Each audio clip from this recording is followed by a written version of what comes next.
Hi, Michelle. It's so nice to have you on the show. How are you doing today? Great, Alicia. Thank you so much for having me as a guest. I appreciate it. Beautiful. And thank you too, for coming, for honoring the invite. It means a whole lot. Thank you. Oh, well, Okay. that's awesome. Yeah. Okay, Michelle, I am so excited to have you on the show for some reasons. All right. Firstly, my interest in seeking knowledge, because I believe knowledge is the solution to world's problem. A whole lot of situation that people find themselves in or find themselves stuck in, I feel that's because they are yet to receive the knowledge as to how to get unstuck, get out of it. So secondly, it is basically about my audience. I believe that they are definitely going to learn one or two things from you, all right? And thirdly, that's me. I feel like this is going to be a very important conversation to me and several other authors and writers because I am at the process of writing my fifth book. So I feel like I'm definitely going to get some insight from you. So it's just amazing, I tell you. So for that reason, Michelle, I want us to get started with your introduction, your background, talk to us about your journey, the challenges that you faced, and how you overcame them. Then afterwards, I've gotten some beautiful questions for you. Okay, Michelle, over to you. Well, that's awesome. Again, thank you for having me. I've been in the book publishing industry for about 52 years now, off and on, in different aspects of the industry. And of course, as you might imagine, over the course of that time, I've experienced a lot of different things, up and downs in the industry. Technology has changed it drastically over what it was when I first started. But the one constant in almost all of my career was that everyone believed in producing a quality book. And that was something we could all count on, not only as people who created the books, but also as buyers of books. You could be sure that professionals on the other end were making sure that the manuscript was edited, that the book was well designed, that the printer did a good job, and that you were going to get value for your money. Now, about 20 years ago, self-publishing first came out, and that was the greatest opportunity for authors that the world has ever seen, because no longer did an author need the permission of a publisher to get their work out to the public. They could do it themselves. Now, originally, that the idea was that the author would be the publisher, and the author was responsible for putting out a quality book, just like a major publisher would, and selling that book to the public. Over time, the field became very complicated, and there are really two areas of misconception in the self-publishing industry as I see it now. And that's why I'm doing these podcasts, in order to educate people.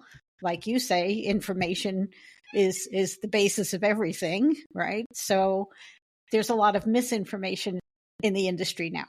The first misinformation is that a book is a do-it-yourself project, that the author should design the cover, the author should format their own pages. And so many people run after that approach because it's less expensive. I mean, I recognize that. But it's really not the way a good book is produced. There's a lot more involved to producing a good book than just sitting in front of a computer and putting together what seems to you like a good book, but it's really not necessarily a good book. So that's the first area of miseducation, let's say.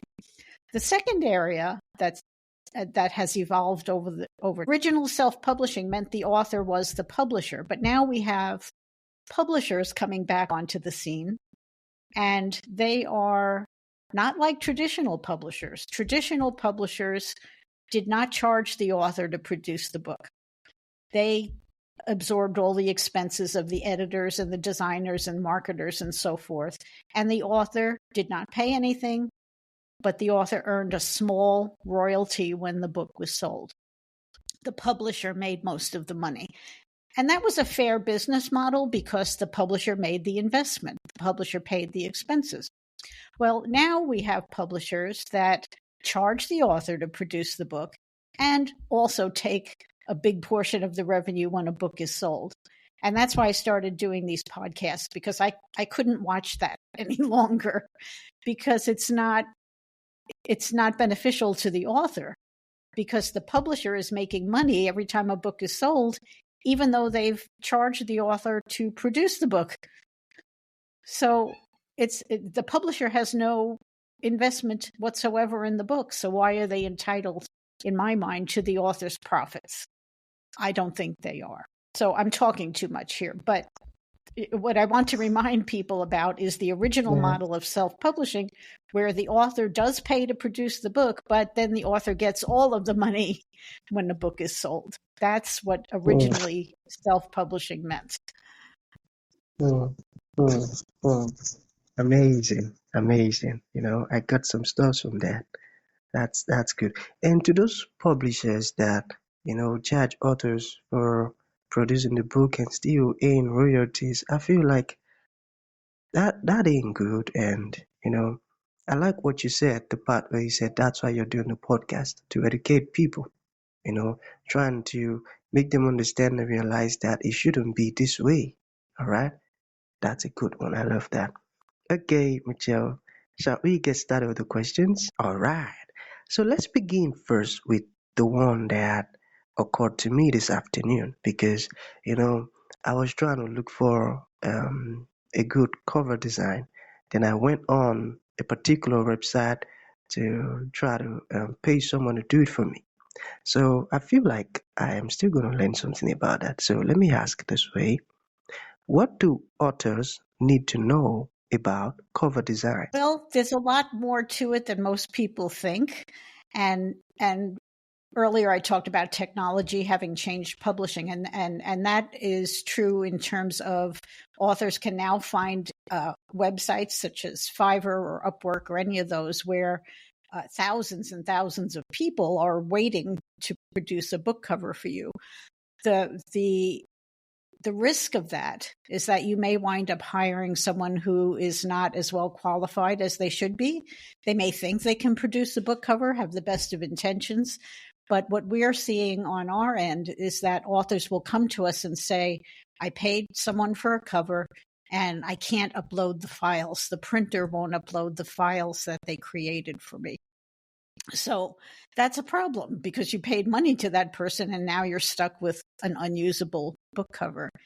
In addition to that, some of the covers that we see online are kind of amateurish. I don't want to insult anyone for trying because we all have to learn, but they're not at the level that they should be. And if you compare the covers you find online to covers that are produced by the major publishers, you will see the difference too. A lot of covers now today are produced with templates where the designer is just basically giving the same design to everybody with minor variations. That's not book cover design in the traditional publisher level. Traditional design means that the designer shouldn't start with the question, what do you want? That's the wrong question. What we need to ask is, what do the buyers want? What does your buyer expect to see when they're shopping for books? And we have to give the buyers what they want on the cover. We have to give them the information. We have to give them a finely crafted cover in terms of typography and color and balance and composition and all sorts of things that designers are trained to look at. And unfortunately, a lot of people who are offering cover design right now are not trained in those aspects of the work. Because with that, I am definitely going to learn one or two things from Michelle. Now I am learning already. That's amazing. Good. Before before I get to pay that person, all right, I will ensure that person listen to this particular podcast because I wouldn't take it from him asking me, what do you want? I'm going to tell him, Michelle said that ain't the right question to ask. Well, people, Okay, Mr. Go Yeah, ahead. you wanted to say something. You wanted to say something. Go ahead, please. Well, I was going to say, it seems like a fine question. What do you want? And sometimes, and I don't want to imply that the author cannot get what they want, but we also have to Mm, keep the buyer in mind. That's the crucial difference. my, yeah, which is very important. Very, very important. Okay, we still have some questions here, Michelle. Okay, so how can authors know what book buyers like?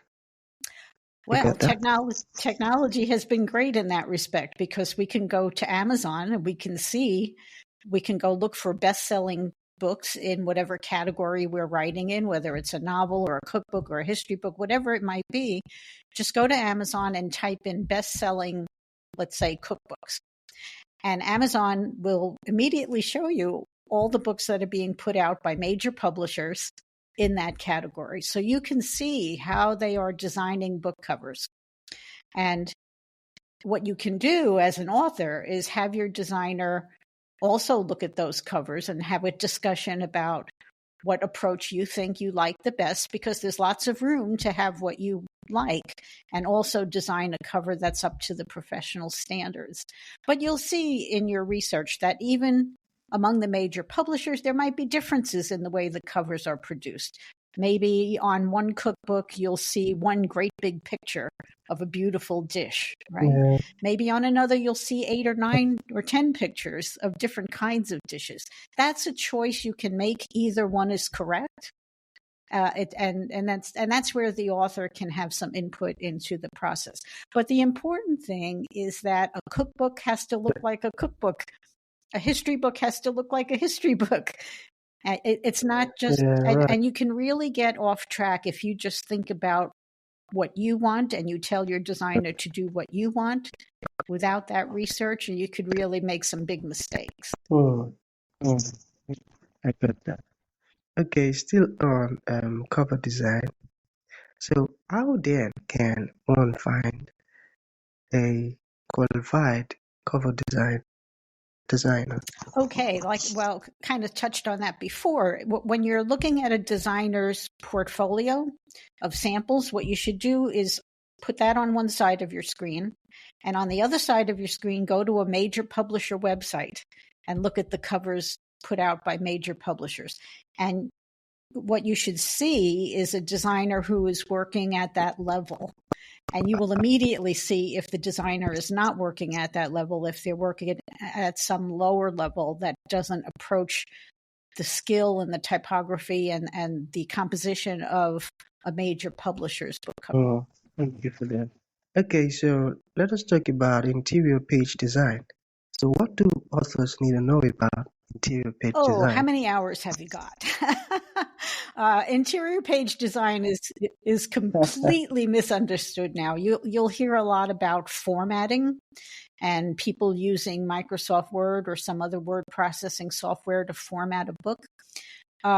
You can, if you do that, you can wind up with something that looks sort of like a book, but it's not a professionally designed book. A book designer will take great pains to, with every aspect of the page design, what if your book has subheads, what size and style should they be? What font should you use for the text? And even within formatting of individual paragraphs, a typesetter, not a formatter, you want to look for a typesetter, will just massage that text and take care of all kinds of things that would be distracting to the reader. Now, you may not notice it if you're looking at your own word process document, your own attempt at book design, it'll look fine to you. But what you should do is take that to a bookstore and compare the typesetting to what you see in professionally designed books. And again, you will immediately see the difference. The real problem is that authors only look at their own work and they don't compare it to the professional level work. And so they miss a lot of information. I got that. Okay, so let us talk about the um 1106 design. Why should authors choose Okay, it's 1106 1106 design? design, basic is the way it's pronounced. But Why should you Okay. choose 1106 Design? Because we were all, Okay. my team and I were all trained in traditional publishing. And so we still work at that level. We can't do anything else. We just can't sit down and do low level work, even though that's sometimes what people are willing to pay for. And sometimes that people will decide it's good enough. We know different. And so we work at the level we were trained at, where book creation, book cover design, typesetting was a fine art, a craft. And so that's what we do for you. We work at that level. And I can promise you, your customers will notice, you will notice, and reviewers will notice. So, you may be tempted to save money someplace else, but please, for the sake of yourself and your book, please don't overlook the quality aspect of creating a book. Beautiful. So to bring this to an end, Michelle, what would you like to leave the audience with, like a final thought? And to those ones who would like to Okay, reach well, out to thank you. you, how My can that be website possible? is 1106design.com, 1106design.com. And if you go there, you will find that we are 100% transparent. You'll see my prices. You'll see our book design samples. You'll see articles as far as getting educated in self-publishing. And you can also, if you put in your email address, download a free PDF copy of my book called Publish Like the Pros. And it will give you a brief overview of the industry, the things that are important to pay attention to.